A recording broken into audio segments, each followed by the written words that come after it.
Hey Mark here. I have a really cool giveaway for you. I have 5 digital copies of the 2025 comedy Anaconda up for grabs, and if you're interested in winning a digital copy, just shoot me a message and be like, Mark, Jack Black, he's great. In this film, he has a boar strapped to his back, and a rat shoved in his mouth, and an anaconda chases him. It's great. Steve Zahn, I don't even know what he's doing in this movie, and I love it. Paul Rudd, always great. Tandaway Newton delivers an excellent headbutt.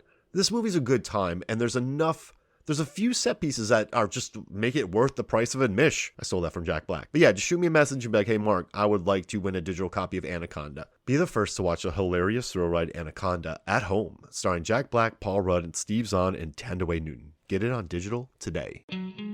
Hello and welcome to Movies, Films, and Flicks. I am Mark Hoffmeyer, and joining me, Megan Hoffmeyer. And Darren Newworth, DJ Valentine, Billy Business, and Brendan Peters. This is Nani Boetes. This is Nathan Leahy. David Cross. It's Jake Fluid. Norbert Morvan. It's Lisa Leahy. Joey Lewandowski. John Levingood. Professor Mike Dillon. Nick Riak. Niall Moore. Adam Youngblood Hunt. Eric Hoffmeyer. It's Jonny Numb. Hello and welcome to Movies, Films, and Flicks. I am Mark Hoffmeyer. Joining me is a man who slept outside of his house this morning, got up early, got in line, and then just went back into his house, and now he's recording with me. It's Jonny Numb.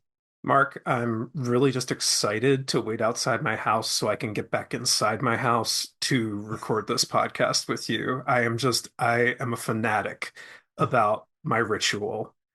This is what Jonny Numb does. He gets home, he talks to his AI Guinevere, figures out what's going on. Then he does a workout at home. He has a subscription service, does like a really great cardio workout. Mm-hmm. Then he drinks a shake, goes to sleeps outside, wakes up, goes and plays some racquetball or squash, right? Gets some salad with avocado, takes all the avocado out, sits there, puts on a wig, mm-hmm.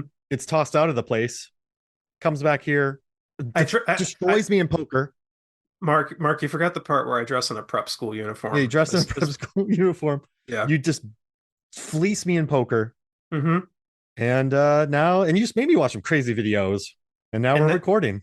And now I'm crying either tears of comedy or tears of sadism or tears of possibly joy. I don't even know what I'm crying here, Mark. It's really it's a conundrum right now. All of this is a whirlwind of emotion that I'm feeling from my ritual and going out and doing all this stuff.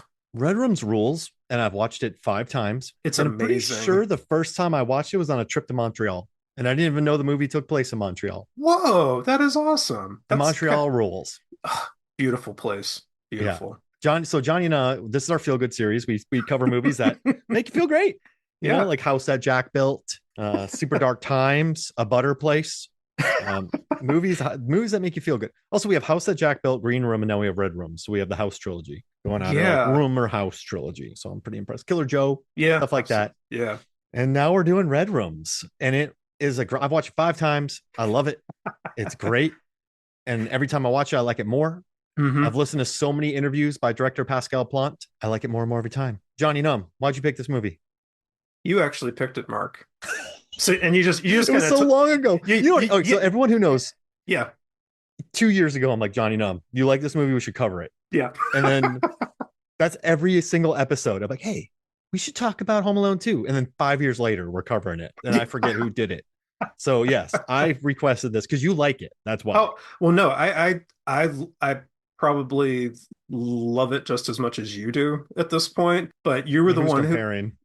Well, yeah, I know. It's like I'll give you a slight margin of love there, Marks, just to give you this moment. But no, you were really adamant. I think after we talked about it was I think it was Clean Shaven. After we talked about that, you were kind of adamant about let's do Red Rooms, because I think you'd been sort of jonesing to do this one for a little bit now. So I was like, yeah, by all means, because I watched it once at that point, and I was like, stuff about this movie, the way it's photographed, just so much stuff. The performances, my God, the performances in this movie are like master classes in overexpression, and I would say nuance. That's like so much nuance going on in this film between the aesthetic and the performances, and it's one of those films that's I really don't like the blurbsters who compared this, oh, Oh, it out Finchers David Fincher. Well, oh. I don't know that it's really trying to be David Fincher, but go off then, or David Lynch. It's like I don't You didn't know. watch this movie then. This isn't David Lynch. This isn't like Yeah, it's clinical like a Fincher movie, but this isn't Dragon Tattoo, right? This no, isn't Fincher. And it, it's I not the know killer. Yeah. this isn't bad, but it's just lazy criticism. And you know what's hmm interesting when they were talking to Juliette Gariépy, the star of this, they're like, hmm "Oh, you're like Lisbeth Salander." She's like, "No, I'm not." What? I And wasn't. she goes like, "Listen, I know that I'm a hacker and I like take care of business, but that's the one character who's kind of similar to mine, but we're nothing alike." No.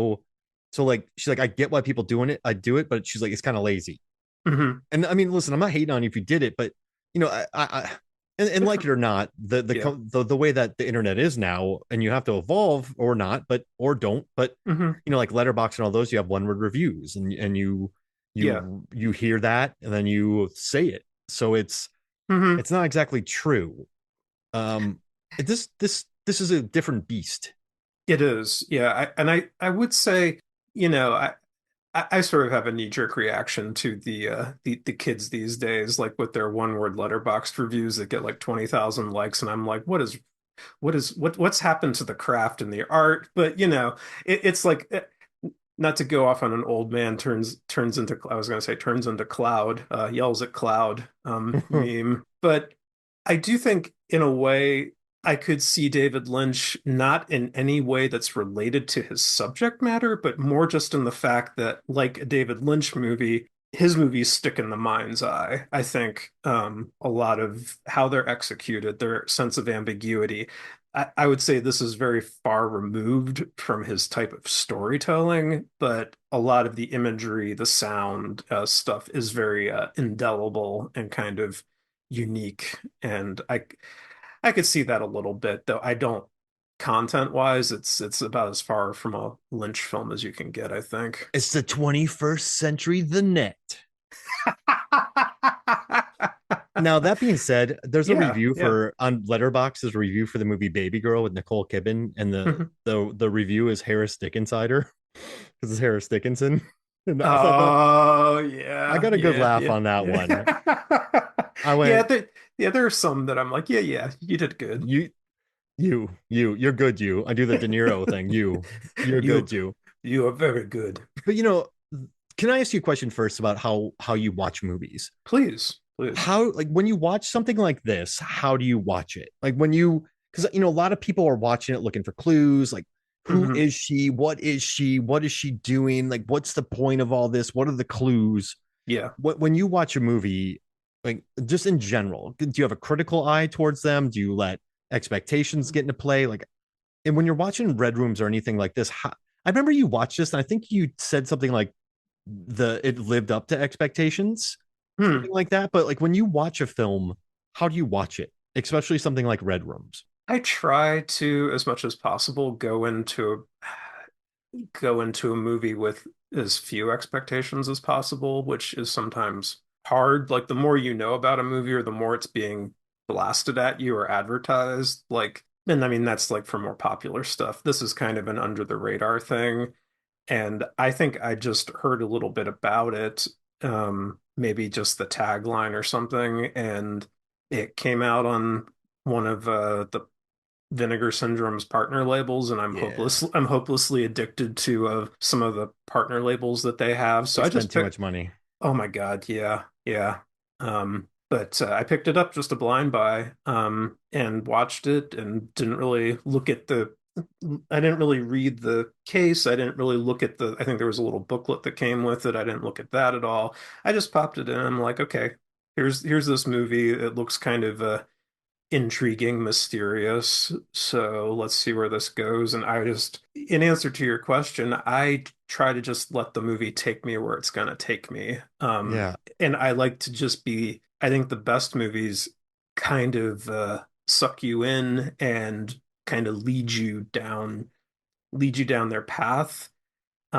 without you necessarily realizing what that path is, or having any thoughts even as to, oh, it's like you don't, with red rooms especially, I'm not sitting there thinking, oh, this is why this is happening. This is why she's doing this. This is why this other person is doing this. Oh, the killer is, he is the killer, you know. He's not innocent. Stuff like that. I don't think about that. It's like I just want the movie to take me from place to place. And once it's over with, then I kind of feel like I sit there and process it a little more if it's a good movie that sticks with me.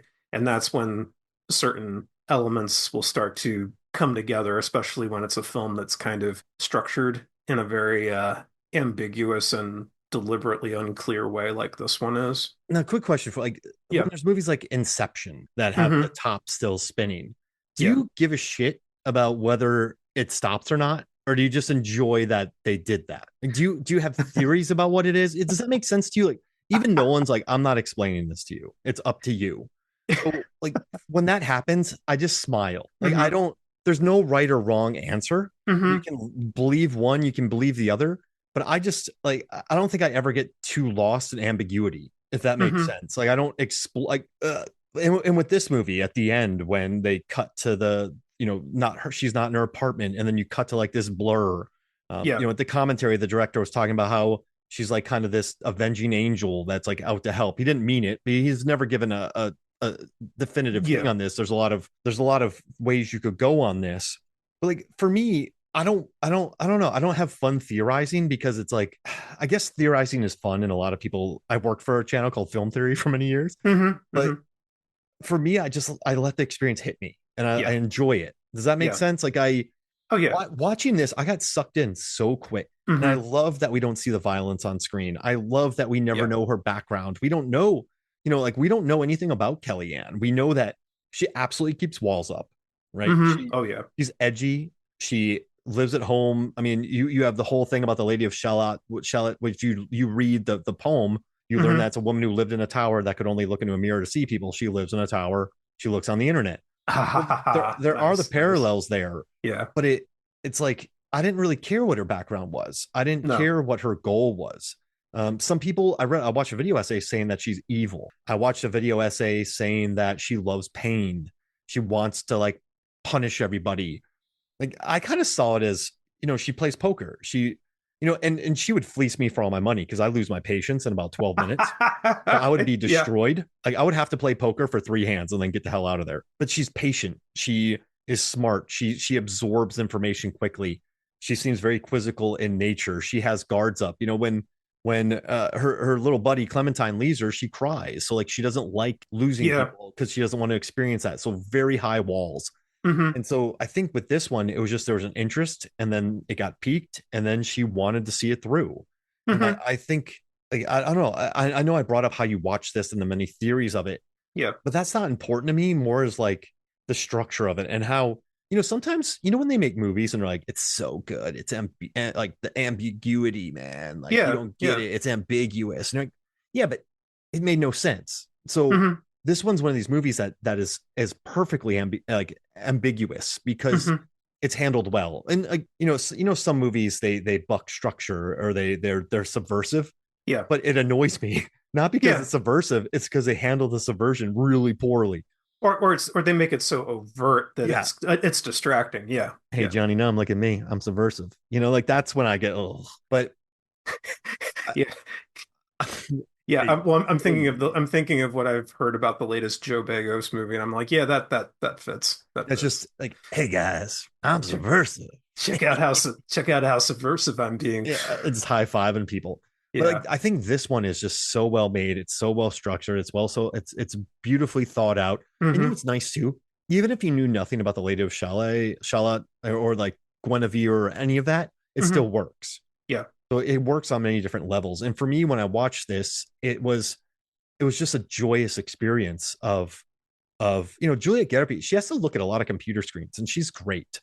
And the way Yeah. that they handle the colors, the screams, like just even the actors, like Chevalier, he's like just his tiniest movements Oh, yeah. mean Yeah. something. And like it's interesting, the mom in this film, Elizabeth Lucas, Hmm. A lot of test audiences saw her as the antagonist because of how mean she was to Kellyanne. Yeah. And Yeah. it's like really interesting how you can read it, but I think it's expertly balanced. Hmm. And I like that a lot about it. And it explores fandom and explores other things, but it does it excellently. Yeah. And that being said, though, what do you think about Kellyanne? Like, what's your thoughts on Kellyanne? I think she's one of the more fascinating characters that we've kind of come across in this series we've been doing, because there's the Kelly Ann of the first time I watched the film and was just like taking it all in and thinking to myself, just like throughout the whole thing, I'm like thinking to myself, what is wrong with her? What is her deal? She's obviously successful enough to have this fantastic apartment with a fantastic view where the wind sounds very ominous against her windows up on this high floor. She's just like there's something I do find there's something like weirdly enraging about her at first because of the way Plante just films her. Like he'll take the POV of the dual monitors at her Mhm. desk while she's just like clicking around on stuff, setting up an appointment or sending an email for a modeling gig. And on the other screen, she's actually like using all of these like shortcuts to find information out about the mom who's, you were just mentioning, who's very passionate and condemnatory of the groupies, as she calls them, who are coming in to view the trial, like sort of the equivalent of the lawyers who chase after car crash victims and stuff like that. It's like, oh, it's like they're just hung up on the gory details of this killer, sort of like a Manson-esque thing going on. And it was a lot of it, I think, was the fact that the director just he does not give us an in with her until the plot basically deems it necessary. So to take a poker or a gambling metaphor, Plant really holds the cards close to his chest the whole time in this movie. Like he knows when to, I guess to quote Kenny Rogers, he knows when to hold them and when to fold them, when it comes to really every aspect of his story, which is there's an assurance to it that's not cocky or smug or anything like that. It's just like he's telling this story the way he feels is the best way to tell the story. And Kellyanne is going to come off whatever way she's going to come off to people. And I think there's almost a deliberate provocation in the way he minimizes her, not minimizes her as a character because she's the central character, but just how much he removes emotion from that character and like outward emotion and how Juliette Gariépy really runs with that. Like, I imagine it was really tough to play a character like this who has to just like these tiny little, you're like looking at these tiny little nuanced things in her body language and her facial expressions while she's looking at computer monitors. Like, what's going through her head? We don't know, you know? I mean, we don't really know until after we've watched the movie what could be going through that head of hers or what her ultimate goal is, even up to the end point where she's gambling on the dark web with all of those people with the hideous incel usernames, Mhm. what is her there's like this sense of danger in what she's doing, and her reaction to the outcome of that is like, so what does it mean when she's like laughing and like crying these tears after she, spoiler alert, Uh, the poker tournament to see that video, that mysterious third video that no one else has seen. Yeah, As she drops off at the mom's house. exactly. Yeah. And yeah, she's but like it's done so well. And I think Yes. Yes. so. I read an interview and she said that Juliette said that she used a system to understand and highlight each nuance. So it was 23 days that they shot this in, Hmm. and they shot it in order chronologically. Oh, And okay. and she wrote, when I received my shooting schedule, I used the system to understand and highlight each new of the nuances, ensuring that I could quickly identify where she was psychologically at any moment of her character's journey. While I was Hmm. working on set and having to jump through her chronology. And she also said she got good at poker, so she like learned how to hold her cards. And Hmm. you can't bluff. You gotta like so and like you can't. I think sometimes you have to keep a stoic face, and you have to be able to sit there for 12 hours and play to win. Hmm. And Juliette, she said she looks at her character as like a superhero, and she's like, she doesn't have any family, she doesn't have any friends, she has work. Yeah. And she compared her to like a magical being because no one can truly be alone. But she said her loneliness is what allows her to finish her quest. And she said Hmm. she has to do this alone. Now, if you think about quest, then you have the Lady of Shalott and Lancelot and Guinevere. And even the director herself, he didn't give away a lot, but he Mm-mm. did say at one point that, like, what did he say? He said that she's a model because you can it's a fantasy. You can be Yeah. somebody else. And so like she does have this, like, she does live an interesting fantasy world. Hmm. She sees herself like, if those are her usernames and she lives in this tall glass castle, she Hmm. maybe sees herself like that. And Yeah. chevalier is actually the word for knight. And so she leaves her place and goes to the courtroom. But see, Right. I don't think this is. I don't think she's ever. Do you think she's obsessed with Chevalier? I think she. I think she saw the videos and knows he's guilty, and just wants to get a read on him, just like poker. Like you got to see someone's face. Does that make sense? Like I never thought like she was a true crime groupie. Some people said that she wants the. She wanted him, or she likes the danger of it. But I Hmm. think she's more calculating than that. Maybe I'm wrong, but I don't know if you even thought about that. Mark, how I said the first time I saw this, like a lot of it stuck with me Yeah. afterwards. But to go back a little bit to like how I watch movies, I don't think I was putting stuff together Yeah, after me that neither. first Yeah. after I watched that at that first time because I was just kind of like slammed back in my seat in a way by what I just watched. I was like, some stuff just This is really, great. yeah, no, it's great, and it's great in kind of uniquely disturbing ways. And I feel like the second time around, because there were certain things like the most obvious, I mean, maybe the most obvious moment in the film is where she makes herself up to look like one of the murdered schoolgirls, right down to the school uniform. She has dark hair. She puts on a blonde wig to And she looks at remember. that early too. Remember, there's Yes. that one. She clocks it Yep. well before Clementine had left. Yeah. Sorry to interrupt you, but I just find that interesting. Well, and the second time around, I was like, it hit me that it was like, oh, well, that's why she's doing all of this like surveilling of the mother, and then she like just gets off her computer, puts on some death metal, and starts doing her exercise routine. Well, she's trying to slim down to look schoolgirl acceptable for Chevalier. That was my thought the second time around, was like she's trying to get fit for this moment in the courtroom where she's going to dress up, and something through, what's her name again? Clementine and Clementine, yeah. Clementine um um I was and like, what's this? Ooh, but gosh. no, I was just like I forgot Juliette Gariépy. What's her Yeah, what's her yeah. what's, Oh, what's the character? Kellyanne, Kellyanne. Kellyanne.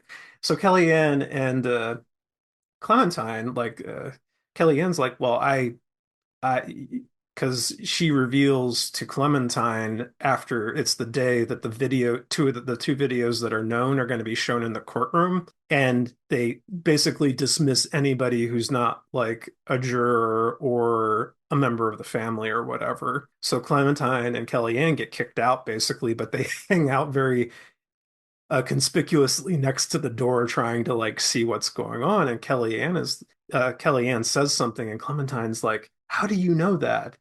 Have you seen these? So Clementine is really curious, and Kellyanne is like, do you really want to, when they're back at her apartment?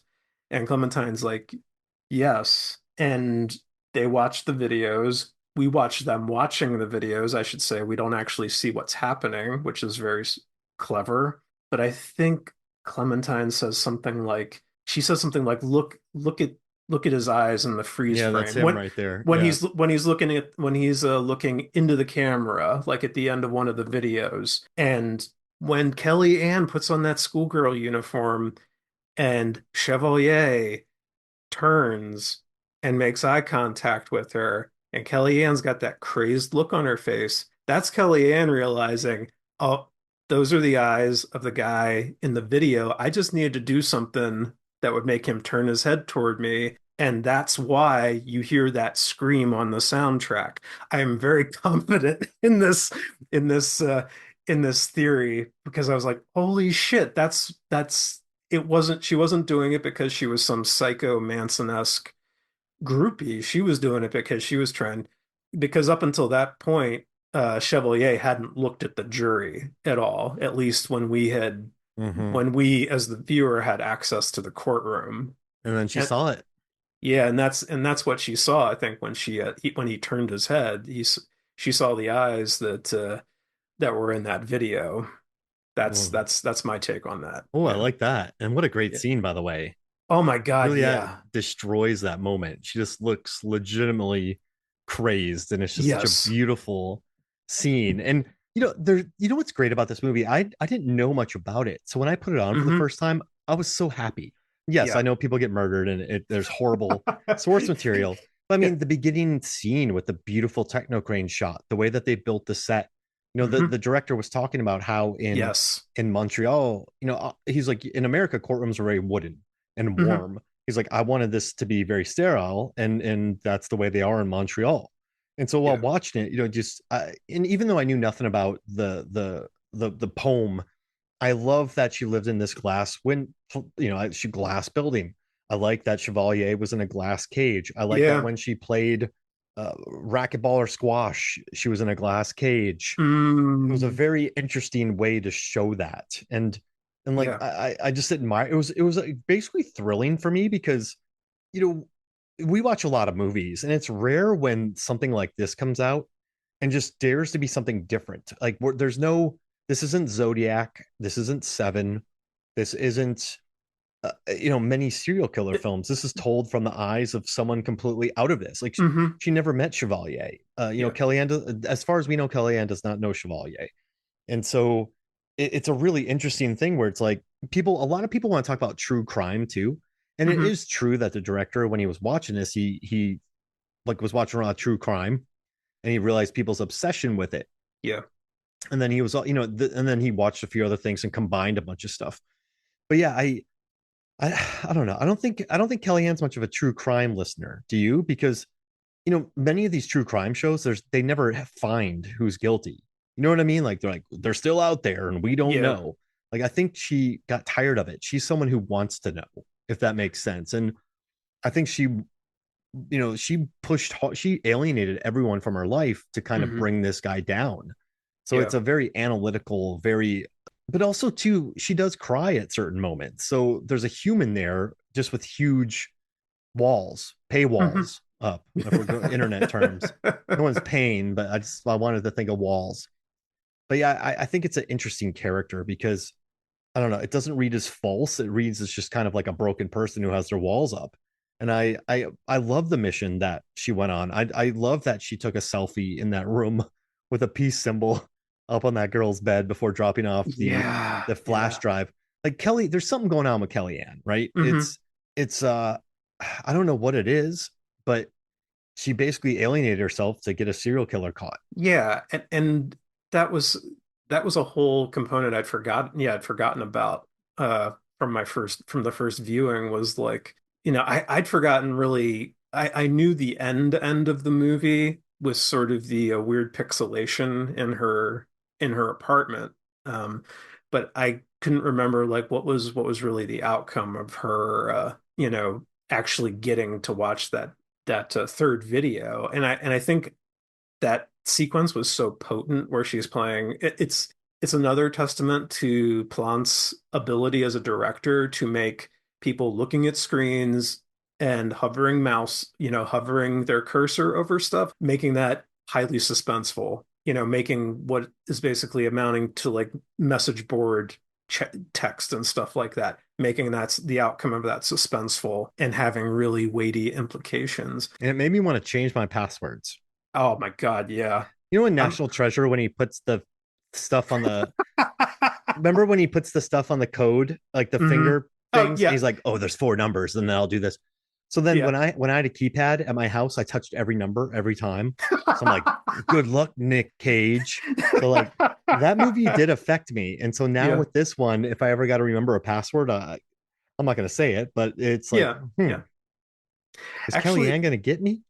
well, I mean, the thing that's kind of ingenious is that maybe some of this is the walls that Kellyanne has up, whereas say the mother of the murdered girl is so emotional and so much kind of like a Facebook mom, it's like don't want to say like a boomer using social media where like tons of pictures of our kids, tons of pictures where we're not regarding like thinking about license plate numbers or house numbers or identifying, location information and stuff like that. So just the fact that Kellyanne so easily, like just with a few clicks, finds out all this stuff about where this woman lives and her security code and manages to hack that with like so little like not she's not even breaking a sweat. She's not even changing her facial expression while she does it. It's because it seems actually like sociopathic behavior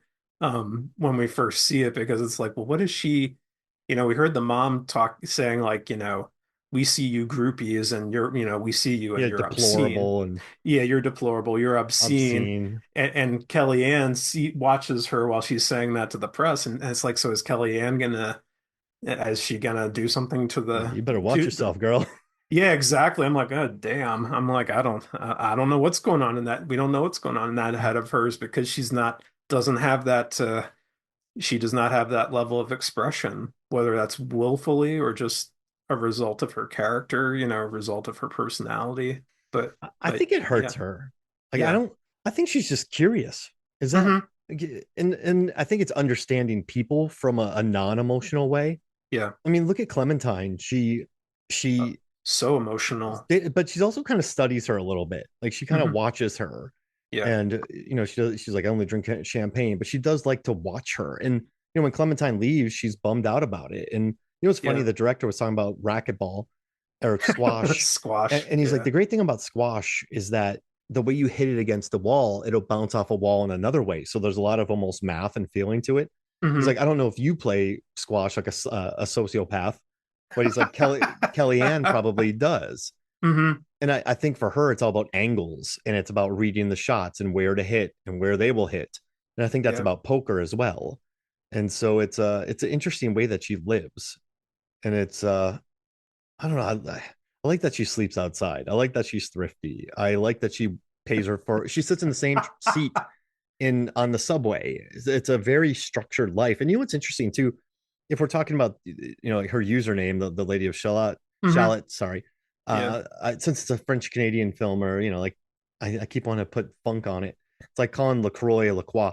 But yeah, I uh, I guess she likes to look at herself on the home page. It's almost like looking in a mirror. Hmm. And then when it goes off, when she's not on there anymore, she deletes all of her pictures from her computer, thus kind of getting rid of the mirror, if that makes sense. So then she kind of goes out in the real world. She makes the call, she puts the thing in the house, she starts taking the chances. And Hmm. like then she, you know, gets a guy arrested. So it's a really interesting dynamic and how the character evolves. Do you like, and we don't even know what she ended up at. I mean, she's alienated a lot of people, but I Hmm. think she'll be fine. What do you Yeah. think? Will she? I don't know. Part of me, I go back to what you were saying, Mark, about some of the stuff you were reading about her, or how Gariépy thought of her as an avenging angel or something like that. I almost think the ending where you see that weird, like I said, sort of pixelation that it's like this little mass of pixelation Yeah. in her now empty apartment, which she's basically cleared out all traces of her being from. I was almost taking it like that's her, but she's like just kind of fading into the zeros and ones of the internet. She's kind of fading into the existential ennui, if you will, of the universe. It's like, and I know that doesn't make sense in the context of anything we see in the movie, which feels very grounded in a reality. but I almost felt like when she was deleting, like wiping everything off her computer, when she kills her when she kills her Alexa, that actually the funny parts of the movie is when she tells the Alexa surrogate to tell jokes. Yeah. And they're like I such don't know. dad they're like Yeah. such dad jokes, you know, that they're actually pretty hilarious, and they cut through the seriousness of the film in a way that I really liked, because I was like, they're so, just like, because it's like another unexpected thing. Okay, you're talking to an AI that's going to spit some random joke back at you. Who knows what non sequitur it's going to come back with. But I almost thought when she was just like, putting her phone in the blender, getting rid of her modeling shots, like deleting everything on her hard drive, it seemed. I felt like that was almost her being like, this is coming to the end of my journey. And it's almost like all these things that were representative of who I was, it's not relevant anymore. I've sort of reached my goal in this quest. And once I reach that goal, it's sort of like, to borrow another gaming term, it's game over. It's like that's the end for me. So then I just do I cease to be, does Mario cease to be between, Super Mario Brothers games? I'm dating myself here, but back when And, I was a kid. and like, when her AI got compromised, I Yes. mean, she was dealing with people on the dark web. So I Yeah. mean, like, and also too, the director said it kind of goes full Giallo or Gallo at the Hmm. end with the cloud, like the way that she's the smoke and the steady cam and like the ghost light qualities. But Yeah. these people maybe did compromise her AI, and she got rid of her phone, she got rid of her pictures, she got her modeling career. Like I Hmm. think after doing that and winning this and then giving it to the cops, you're probably gonna, you Yeah. probably want to go off the grid. But I Hmm. think she did that even knowing that, and now she has to like become not that. Does it? She has to kind of reinvent herself or just disappear into the ether. The So yeah, to what you're saying, maybe that whole that weird image at the end was kind of more symbolic. Like, okay, she's she hasn't disappeared off this mortal coil. She's just disappeared from this story. It's like, stay tuned for Red Rooms 2, where Kellyanne comes back and she has a different face and everything, but it's the same same sort of mission she's on. it's No, another. Yeah. I know what you're talking about. I think it was like that ending more like as a symbol than as something literal, which is I feel like how I was taking it. But there's so many different ways you could go. So there is Yeah, no right or wrong because he refuses to be like, hey, this is what it is. which is awesome. Yeah, Yeah. I respect that. And I don't know, I like the character, and it's a hard role to do as well. Hmm. Because I think if other actors just did this role, they would look very bland. Yeah. Just I'm trying to act. But yeah, I think what she does here is like spectacular. Hmm. And I think bringing in Clementine was interesting too, because Clementine is very much so like a serial killer groupie who's like, Yes. oh well, AI could do that, and they could face swap. And like, geez Louise, you are it's like, yeah, they found the guy with a knife holding a head. But Hmm. whose head was it? Like, Yeah. wait, what? Whose knife was it? Like he was wearing a mask, and you're like, what? They, So they it, they they they could have planted the blood or something like that. I forget what she says. All yeah, this, Clementine. but I love, and I know you mentioned this. I love the contrast of the two characters, like how Clementine is like she's an oddball, kind of like she reminds me a little of the actress Kate Micusi in a way, but she's like a little bit of an oddball. But she's very like passionate, and she's very adamant, and she's very convinced that Chevalier is innocent.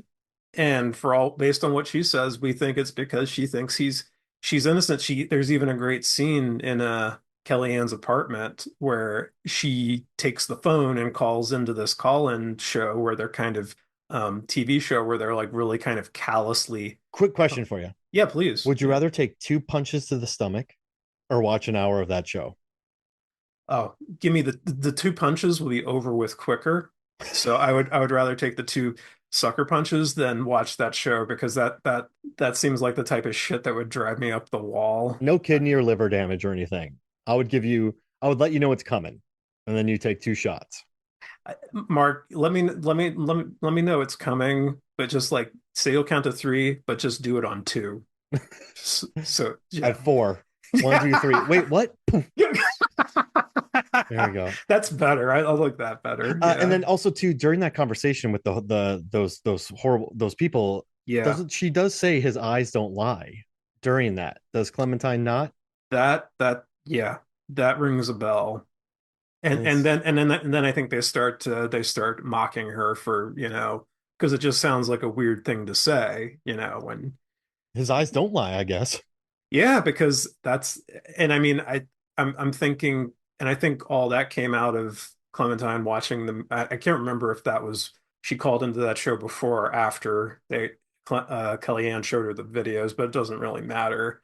But I think Kellyanne kind of latched onto that um in what she was trying to do, whether she had that already planned out in advance or whether Clementine kind of put this bug in her brain about it. That's I like that though. I kind of love Clementine's character because she's such a yin to Kellyanne's yang in a way, and they're such an odd couple. And I love the line and this. It's like it seems like a throwaway line where they're sitting in the subway together, and Kellyanne's doing this. Don't ask me how this works. She's playing poker on her phone, and she gets like money, I guess Bitcoin or whatever, Mm-hmm. like spit out of the phone. And she's talking about probability. And it's like that's how she plays. That's how she plays poker is by probability. And I feel like that sort of is a bit of a key there. That's how she's playing the dangerous game at the end to watch that third video. And whatever implications there are with that. And like she went all in by dressing up like that. And Yeah. she got the reaction and won because she saw his eyes. And Hmm. that's when she decided to go all like she's ready then to go on the dark web and do that because Yeah. she and then once that happens, she starts getting emotional because she needs that. So it's a very interesting thing. And I have a question too. Clementine says that Kellyanne is evil for the way she plays poker, but Hmm. I don't think she's evil. Do you? I mean, you're You online know, gambling. yeah, I mean, basically all my observations are based off my second viewing because I picked up on so much more stuff the second time around. I think you have to be methodical and calculating and abide by this probability principle that she's going by. I mean, I don't think it's I feel like it's kind of neutral in all honesty, you Yeah. know. Like you're I playing for it's money and you wear people down and you take their money. yeah. So I was in Vegas once. I entered a poker tournament and Hmm. I landed hard and I crashed fast. I was playing, I was at a table and I was like winning hard. And then there's this guy, I was like, he's bluffing. Like this guy's full of crap. And so I went all in with a pair of sixes, which is Hmm. borderline insane. Hmm. And then the guy had nothing. And then he started yelling at me. He's like, you went all in on a pair of sixes. You went all. I was like, I knew you had nothing. Yeah. Like I just looked at him. I was like, you had nothing. And then like everyone's like, man, this guy's the one to beat. And like 3 hands later, I was out because I have no attention span. So You were Kellyanne for a little bit there. yeah, I So mean, I can yeah. read people, but I don't want to sit there and stare at people with a glum face for 6 hours. So I think Yeah. Kellyanne's totally happy with that. So Yeah. but Yeah. also if you're playing poker, you play the odds and that's how you win and she wins. So I don't think that's evil. No. I think if she's fleecing people, at a sandwich line and like with messed up dice, then yeah, you're evil. But Yeah. she's playing other people online poker. So I like that. I like that she has this system and I like that she gambles, but like she also plays really but I think it's towards the end she starts going all in a little bit more. I Yeah. think she starts Yeah. showing more emotion.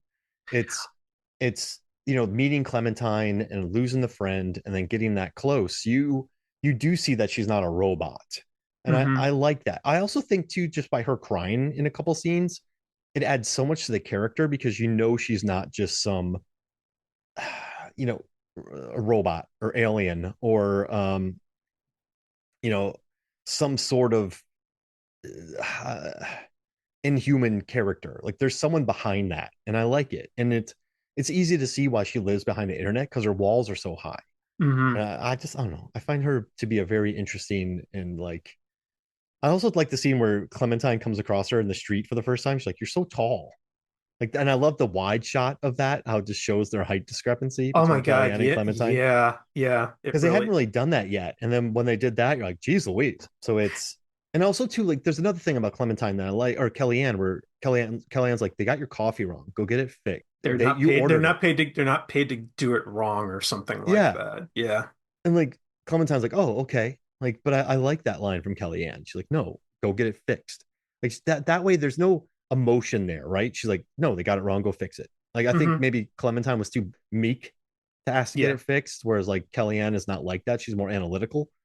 Hmm. And I know I'm reading like I know I said I didn't read a lot into this character, but I've also watched this movie 5 times and we've researched it and we this Sure. episode was postponed and then I Yeah. think I had to watch it again and research it more and listen to more interviews. So I think I've really Yeah. begun to like analyze this film and like still though I don't really at the end of the day I don't need a solution to who she is. I think what's interesting sometimes with people who analyze films, and listen, I love a good film theory, I love a good thought, Hmm. but like I think by claiming that you are right about something that is subjective or like forcing your opinion Yeah. on this person in a very like this is I need this person to be this way, or Hmm. taking your political viewpoints and putting them on this character. I don't care about any of that. I know Yeah. there's some interesting mysteries there, but I don't really care if I love your disappear into the ether. I like that she disappears or she becomes Batman. Yeah. I don't know. I Yeah. just love the experience. So I'm not trying to like force a theory on anybody. I just think there's many different angles you can Yes. go. I think something I like about this film, Mark, was as it was going, as I was watching it the second time, I was like, I thought to myself, okay, this is a courtroom movie. Oh no, it's not a courtroom movie. It's a disturbed loner movie. Well, no, it's not really a disturbed loner movie either. I mean, is she disturbed? Or is she, like you said? I think ultimately she's in her own interesting way trying to do the right thing, but how that right thing is going to come across to everybody else is like something deeply wrong. Yeah. Like from what we're privy to as the viewer, it looks like, especially when we don't know, we don't have the full picture, we don't have the benefit of, a lazy director, whoever does the American remake of Red Rooms, God forbid. I guarantee you will have like Kellyanne voiceover while she's looking at those dual monitors, anytime it gets too quiet, you're gonna have Kellyanne voiceover. Kellyanne, you haven't called in a while. Your father and I miss you. I know that you ran away from home when you were 17 and that you haven't come home. And I know that you had problems growing up with abuse and that your brother committed suicide. And then, I know that your dad really isn't your real dad and that I cheated on your dad with this dad. And then you met your real dad, but then he committed suicide.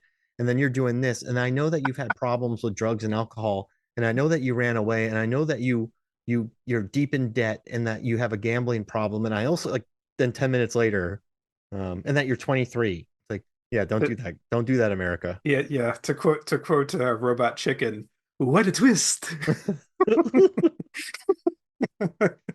And But yeah, that's like I like the fact that that Plant is demanding in it. He's like, be patient, sit with this, just keep watching.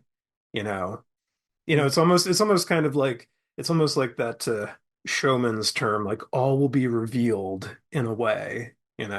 Not necessarily, not necessarily, but kind of like he does kind of bring it to this place where it's like, oh, you can discern like this motive, but the character still remains an enigma and kind of oblique in her own way. there's enough there. Yes. And Yeah. also, what I hate sometimes about I hate saying I think sometimes when people watch movies, they want to feel like, oh, this is bonkers. I don't even know what's going on. Yeah. Yeah. And everybody does that every age. People don't pay attention or they walk in and out. Yeah. I was at Jurassic World Rebirth watching it, and a guy was on his phone 90% of the movie. And at the end of it, he goes, what was this even movie about? It was dumb. Yeah. So I mean, people Yeah. of all ages do that. But I think with this movie, if you just watch, and I think even Christopher Nolan says that about it, like The Prestige. He's like, Hmm. guys, this is what the movie's about. Just watch it. Just watch. And then everyone leaves it and they're like, man, I don't even know what just happened. And like, Yeah. no, he tells you what happened. He explains, and then there's flashbacks that show you what happened. Like, I don't even know what happened. You're like, wait, what? So I think the problem with this movie is you have to watch it, because if you miss the tears, if you miss some of the lines, if you don't see some of the scenes, you're gonna be like, yeah, this movie's crazy. So Yeah. it's Yeah. it's and also too, John and I, you and I, we become a filmmaking duo. We become the Numbster. We become the Hoff Numbs. What do you think? Or the J Hoffs?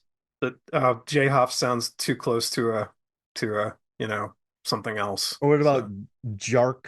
Jark Numb. Jark. We Jark become Jark. You Jark say Numb. Jark Numb. We become the Numbers, Yeah. And it's spelled like numbers, which I like. but it's Yeah. Numbers. Numbers. Yeah. Num dash ers. And then we make a movie that's just vague as hell. Hmm. We got to be ready for some dipshit takes. Oh yeah. So I guess if you make a movie like this, you can't just be like, ugh, listen to all these theories. Like, bruh, you made it pretty obtuse, nebulous, so you can't be mad about all the takes. Yeah. So I guess, Yeah. as we're looking at this, everyone has different takes on it. So we shouldn't be annoyed because the director wants that. Hmm. So I guess we can't be like, we're right, you're wrong, or that take isn't right. So it's kind of tough when you make art like this, because there's going to be some takes that are just hard to read. And I think, but like David, remember when David Fincher made Fight Club? People are like, oh, they made Brad Pitt too cool. He's like, no, he didn't. Like, it's just the way people read it. Like, they read Yeah. it the long way because he didn't spell it out for you. So it's, Yeah. you just got to be ready for that. Like, you got to be ready for people to think Patrick Bateman's the coolest human being alive from American Psycho, and to think like, shit, I need a new business card. Like, not the absurdity of the scene. You're like, that. Oh man, I need to get a pearl. I need to get a pearl business card. Yeah, So it's not that these like vapid young millionaires are getting paid all this money to we don't even know what they do, and they just sit around all day comparing business cards like a bunch of losers. But yeah, so yeah. I think people are like, that's the coolest guy ever. But you're like, no, that's not. That's Mhm. not the coolest guy ever. So I think sometimes when people don't spell it out for things, or they make a satire, they make it very po-faced, I guess you just got to be ready for people to read it in any way possible. And It's yeah. I think, but like that, I would rather have that than just like, Johnny, I've known you for 7 years, and in those 7 years, you moved from Detroit to Chicago to LA. You just can't stay still. It's because your parents. You know what I mean? Like, I don't know if I want to spell everything out. If that makes sense. No, I mean, I will tell you what, Mark. I know a lot of movies we've discussed on this series, just to pat ourselves on the back, have that sort of element of there's stuff that's left to the imagination. There's stuff where you're left to fill in certain blanks, whether it's like about a character, whether it's like a plot detail or what have you, whether it's a moral standpoint, or a lot of films are risky. I think a lot of the films that kind of play with the most riskiest material, like say Elle, the Verhoeven film, or Ferrera's Bad Lieutenant, they really play with the sense, a sense of the character's morality or lack of morality, and how you as a viewer respond to that. Like, what do you make of it? Because that ultimately says less about the character and more about your own, response to that character. Yeah. Is Harvey Keitel's character in Bad Lieutenant a totally irredeemable scumbag? Well, in some ways he is, but in other ways he tries. He's a hugely flawed character who's, I think, in some ways trying to lean towards some sort of redemption, even if it's far too little, too late. So yeah. Think about it. How they get there? Where are they? And so, no, I like reading into that. I do. I think it's, yeah. And I think definitely Kellyanne's one of these people. Oh, and I absolutely. think she's an incredibly interesting person. Mhm. And Johnny, before we get out of here, I just got to do something before I forget. I put together. Please, yes. So in this film, there's a jury, and one of the jury guys has a crazy turtleneck, and has like gigantic shoulders. But I went through our feel good series, and I picked 12 jurors that I want to be on the jury. Yeah. Okay, you ready? Yes, I've been actually waiting on this since you first mentioned it. So yeah. Okay. Hit me. Big Daddy from Ghost of Mars. Oh my gosh, he would get escorted out, man. He'd be. But all of them are playing it straight though. Okay, so Like, Big Daddy he comes out dressed like Big Daddy. sits down, Notepad. listens to the testimony. Okay, gotcha. And he's the one that brings the verdict. Yeah, I was gonna say in the deliberation room, that's where I would want Yeah, it would be murder in to. the deliberation room. You'd have the other jurors like hung upside down with their heads chopped off. You know, Big Daddy. it's one angry man and his name's Big Daddy. Yeah, Okay, so Big Daddy, and they're like, "Well, you're pretty impartial." yeah. So, have you heard of the case? Oh no. Okay. How do you feel about this? Okay, great. You got it. All right. Yeah. Then I got Amber from Green Room, which is Imogen Poots, Yes. because Yes. she would just sit there glumly and be like, I don't give a shit. You know, so just she would have a box cutter and she would just be sitting there glum. And also just Imogen Poots is the best. You know what I can imagine like her sitting in the jury box and Kellyanne is like directly across from her on the other side of the room and she's like, "What is that girl staring at?" Then she goes with the box Yeah. cutter. I'm gonna cut that girl. And she will too. She will. Oh man, she'll fuck you up. Sorry, PG-13. But Hey, we got one. yeah, And there you then go. also, this is a caveat. And then Vince Vaughn is Anthony from Dragged Across Concrete, but he has to be eating a sandwich. Okay. Every scene he's in, he needs to be eating a sandwich. He would be, you know, I want to see him in the deliberation room and he just like pulls out a salt shaker and a pepper shaker. Yeah, And exactly. it just comes out of nowhere. It's like in his coat pocket. And he's like salting and peppering his sandwich. Perfect. Perfect. And I got Teju from Thirst. So Kim Ooh, Oakman, because yes. she would definitely kill like two people in the audience, but it would be like, and like the room is so sterile that like that reminds me of The Apartment. And so she would Yes. just be kind of Oh, sitting good in there just good call. and then also Oh, and then I'm gonna put Teju from Thirst in there as well, because just the two of them together would be chaos. There's jumping through the ceiling, and like she tries to run away and he drags her back into the courtroom and like plops her on the chair, and he like handcuffs her, then she breaks the handcuff. He's just trying to keep her there, and they you just know, fight. I could see Teju like and Kellyanne sort of fighting over Chevalier in a way. Like they meet outside the courtroom Oh, and it's like Teju is like ready to go with Kellyanne and Kellyanne's like Teju starts jumping around and threatening to like threatening to like grab Kellyanne and turn her into a vampire and Kellyanne's just giving her like the 1,000-yard stare and Teju just backs off. Teju's like, I don't want anything. And then Sang Hyun from, I mess up his name, Sang Hyun from Thirst is like, Yeah, yeah. he's like, yeah, let's stay away from Kellyanne. Yeah. I don't think we want to mess with that energy. I do Yeah. think when she gets dressed up and gets dragged out, that Teju is just gonna be like, hoo, hoo, hoo. Yeah. And Amber's sitting there like it's about time. Box cutter. Yeah. Can you let me in that cage with that guy? Yeah. Give me Uh, 5 seconds with him. you can't have a shotgun in here. No, no. So I have Big Daddy, Anthony, Sang Hyun from Thirst, and I have Amber from Green Room, Teju from Thirst. My sixth is Hedwig from the Zone of Interest, because Oh my God. Oh man. she'll Whew. be really into it. She would, yeah, I think she would see that as an opportunity to be absolutely savage. She'd be like Which going is through which is people's coats. which is kind of a bit of a paradox considering. Yeah. She would just sit there and oh my gosh. Okay. And then I have Yes. Ansel Smith from Killer Joe, Thomas Hayden Church, but he has to have one sleeve. You know what, Mark? That one is probably the most realistic one you've Yeah. set out of all of these. Ansel would be perfect. He's so blue collar. Love him. Just one sleeve though. Like one of them falls off. As All right. soon as you're done fumigating the gates of hell, Chevalier. Yeah. And then I want Crystal from Only God Forgives, but she has to be wearing like a really crazy bright dress and smoking a cigarette the entire time. And Oh there yeah. needs to be two buff men just flexing for her during the court case. You know what? Now it's like now I have this image of Chevalier just sitting there being very prim with his leg crossed, and then there's these two muscular guys on either side of him, like pulling poses, and Kristen Scott Thomas is sitting there like, yeah, yeah, that's what I Smoke. like. You can't smoke in here. And then she like blows smoke in people's faces. And then like Teju's like, yeah. And even Amber smiles. Yeah. And then Big Daddy goes, Ha ha ha ha. Okay, then I have Ah. Lieutenant Chang from Only God Forgives.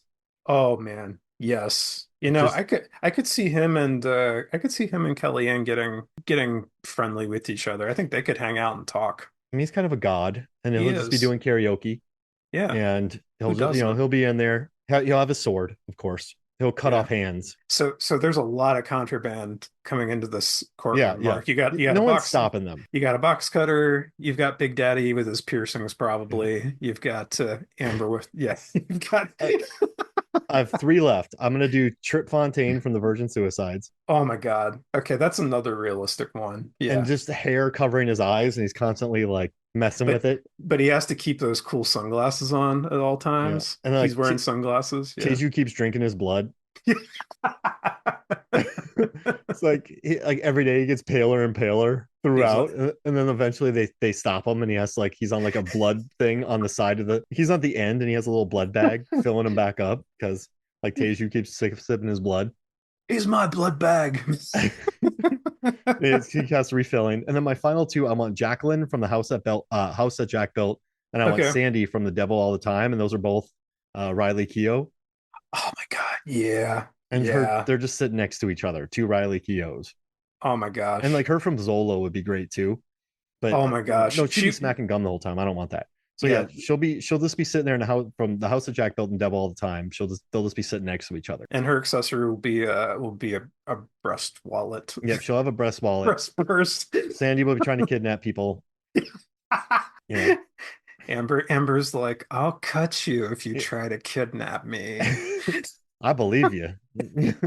I have this. I want somebody to like draw like a caricatured picture of this jury because the way I'm imagining in my head is so awesome right I now. would love that. If I found an artist, I would pay them to Oh, do this because this would be the greatest. this Yeah. I'm like imagining something out of Mad Magazine if Mad Magazine were, when was as subversive as our feel good series is. Like Yeah. I would love it. Just the blood bag on Trip, and Yeah. then Teju has some blood. Amber has her box cutter. Um, Just Lieutenant Crystal has her cigarette and the muscle guys in the glass cage. and Chevalier is just watching him very impassively, like, He's sort of like peeked, his hands are peaked at his mouth. Yeah. which three of them would have the best time when Kellyanne decides to cosplay? Like, I think Teju, because she likes chaos. Teju is definitely she thrives on that stuff. Crystal would just keep looking at the people flexing. I think so. Hedwig would be like, get her out of here.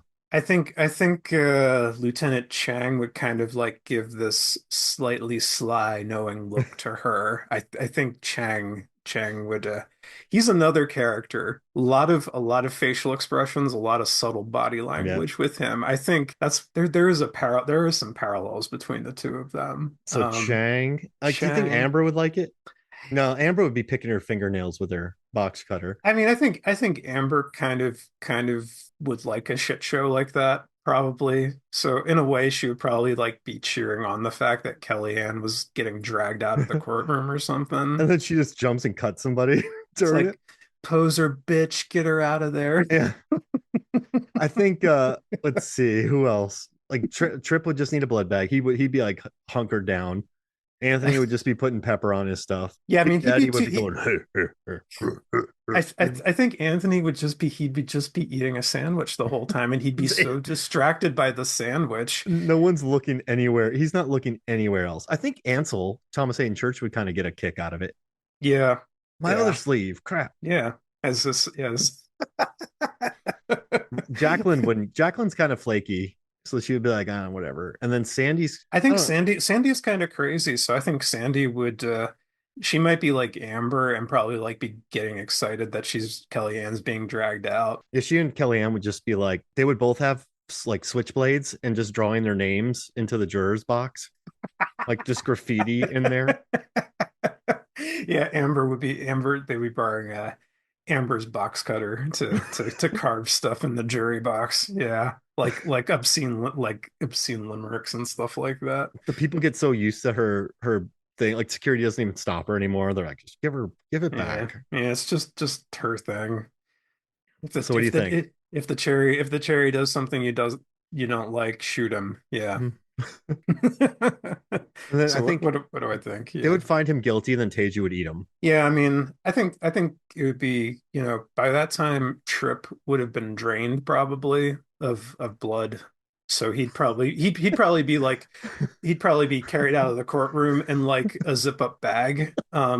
So then Teju would have to move on to she would have to move on to Chevalier. They'd strike up a she would find some way to like break him out during prison transit or something like that, and then they would embark on this grand adventure that would end in tragedy at the seashore. So yeah. Like I So think the so last one to leave would be Thomas Hayden Church as Ansel Smith. Like, are we done?